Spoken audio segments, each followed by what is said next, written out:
কাছে লড়াই করেছে। 5ই আগস্টের পরে যেই মেয়ে সব রকম অন্যায়ের বিরুদ্ধে আওয়াজ তুলেছে, আপনারা থাকবেন না এই মেয়ের পাশে? আপনারা আমার বল, ভরসা, শক্তি, আপনাদের দোয়া আমাকে আজকে এত দূর নিয়ে এসছে। যখন নমিনেশন হয় নাই, আমি আমার ভাই চাচাদের সঙ্গে বসলাম। আমি বললাম, আপনারা আছেন মাঠে, আপনারা বলেন আমি কি করব? আমি কি আমার এতদিনের আত্মীয় পরিজন যারা আমার জন্য কাজ করেছে মাঠে, তাদেরকে ছেড়ে দিব? ঢাকায় চলে যাব?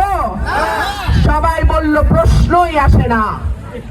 আমি বললাম, কেউ যদি না থাকে অসুবিধা নাই, আল্লাহর দিকে তাকায় আমি নির্বাচনে নামলাম।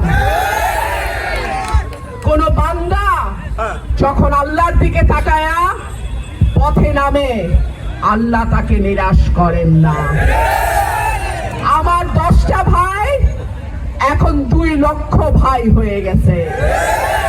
আল্লাহর রহমতে যেখানে যাই, হাঁস মার্কা, হাঁস মার্কা, হাঁস মার্কা। আল্লাহ যদি আমাকে আপনাদের ভোটে এমপি নির্বাচিত করে, আমার মা বোনদের কাছে আমার একটা ওয়াদা আছে, ব্রাহ্মণবাড়িয়ার গ্যাস আগে ব্রাহ্মণবাড়িয়ার মানুষ পাবে, তারপরে কোথাও যাবে। আর যদি আমাদের সরাইল আশুগঞ্জের মানুষের ন্যায্য দাবি কোন সরকার না মানে, যেহেতু আমার কোন দল নাই, হাইকমান্ড নাই, হাইকমান্ডের পা চাটার ব্যাপার নাই, আমার নেতা কর্মী ভাই পরিবার নিয়ে আশুগঞ্জের ব্রিজের সামনে ভৈরবে বৈশা পড়ছে। সুতরাং সরকারে যেই আসুক, ইনশাল্লাহ ব্রাহ্মণবাড়িয়া 2-কে গই নাই তাকে রাজ্য পরিচালনা করতে হবে। ব্রাহ্মণবাড়িয়া 2 অনেক সময় দেখা গেছে অবহেলিত। সদরের দিকে তাকায়া তাকায়া তাদের দিন চলে। এখনো মাঠে কোন প্রার্থী সদরে আব্বা ডাইকা চলতে চায়। সরাইল আশুগঞ্জের মানুষের অভিভাবক কাউরে আব্বা ডাকবে না। সরাইল আশুগঞ্জের মানুষের অভিভাবক হবে সৎ, সাহসী, সত্যবাদী, অন্যায়ের বিপক্ষে যে লড়াই করে সেই রকম মানুষ হবে সরাইল আশুগঞ্জের মানুষের অভিভাবক।